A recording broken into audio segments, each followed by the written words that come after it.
I was originally going to do this video on 10 traits I've observed in successful industrial real estate investors, but when I finished the list, I didn't feel it necessarily required a full video to tell you about them.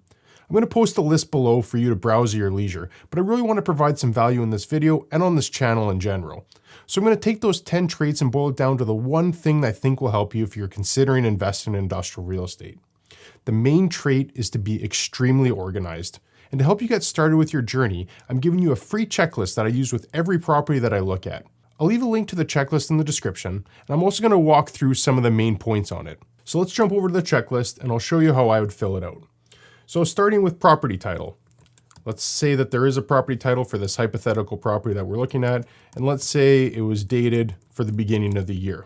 Keep in mind that there's a few points in here that may be different in your specific market. So if it is, just copy and paste this spreadsheet into a new one and make changes as you feel fit. This works for my particular market, but again, feel free to change this as needed.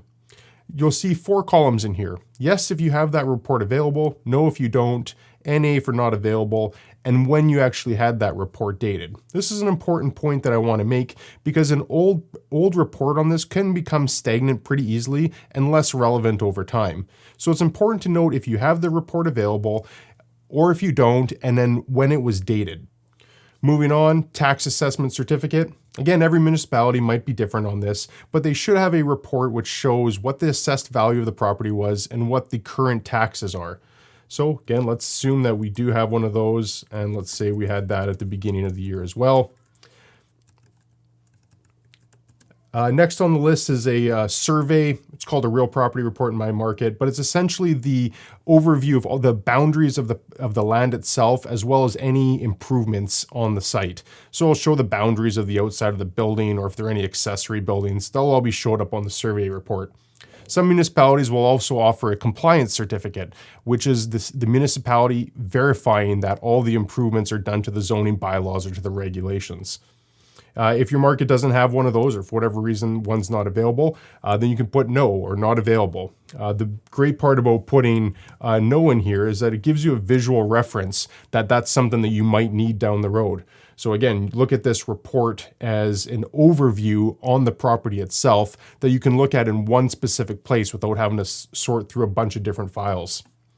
Moving on to the environmental site assessments. I just did an interview with an environmental site assessment professional who's going to be talking about phase 1s and phase 2s in more detail. I'll be posting that video shortly as well, which will explain this more. For this example, let's just say that we had a phase 1 and a phase 2 wasn't recommended. Then you can go through, there's an appraisal, a building condition assessment or an inspection, any component reports. So if there's a recent roof report done, that's a good example. Any as-built drawings, construction drawings, or floor plans showing how the building was constructed, the layout of the building, or any interior dimensions on how it was built out. Followed by a rent roll and any of the existing leases. So chances are if you're looking at an investment property, the owner will be providing you with a rent roll. In the next tab over, I gave an example of a rent roll that you can use if you like. The calculations will automatically be done for you in the formulas that are in here. So you just need to enter in the address, size, lease start, lease end, the basic rent per square foot and the operating per square foot, and then enter in the sales tax up here, and they'll calculate the rest for you. But again, chances are if you're doing an investment property, the owner will have one to provide for you anyways. And then any of the existing leases. So perhaps there's a lease that's ongoing or it hasn't been renewed yet. They're in discussions and negotiations. You could put no in here if you don't have all the leases. And again, it's just a prompt to remind you that you might need to fill in all that information. The next column is if the property is a condominium, which most industrial properties are not condominiums, but they certainly do happen from time to time. So if it is a condominium that you're looking at, make sure you have the bylaws, reserve fund study, or any minutes from the condominium management. And then the next section gets into property-specific information. And the one column in here is to describe what it actually is. And then the next column is how you verified it. So just as an example, let's say we verified that it was medium industrial zoning, and we got that information from the city tax assessment. This is an important column because you want to verify where you got that information from. It might have been the seller that told you what the zoning was, so you could put verified by the seller. But this will actually have a point of reference so that you could go back and see where you actually got that information from versus not knowing where it came from and whether it can be trusted. Now, if you look on there and it said it's verified via the seller, then you might want to do a little bit more homework to ensure that the zoning that you're quoting is actually correct.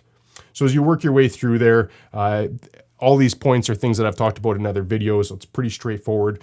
But again, this checklist will just give you a very comprehensive overview of the property so that you can reference it down the road and also catch things that you might need later on or as part of your due diligence. And the last thing I'll mention on this checklist is to treat it just as a tool, not as a replacement for proper due diligence. You want to make sure that you have your lawyer involved, your banker, your accountant, your real estate broker. Make sure that you've got getting a lot of professional advice from all the people that are assisting you in this transaction. Don't rely just on a form like this as due diligence, but instead just treat it as a tool, as a reference, something that you can use and come back to time and time again. A couple more tabs in this spreadsheet that I provided as well. The rent roll, as I mentioned, and then also just a mortgage calculator. Very basic one where you can enter in the loan amount, the amortization in years, and the annual interest rate. It'll break down what the monthly payments are in terms of the interest portion and the principal portion, and it'll also tell you what the ending balance is. So if you wanted to go to month 60 as an example, and see what the balance owing would be after 5 years, you could see in this case what it is, or you could check on any term at the point of that amortization. And then lastly as well, if you're using this in Canada, Canada uses semi-annual compounding in their mortgage calculation, so it results in a slightly different number. So obviously if you're in Canada, use the Canada form. If you're doing a US mortgage, use the US mortgage. I hope this helps you out. Again, I use this industrial property checklist with every property that I analyze.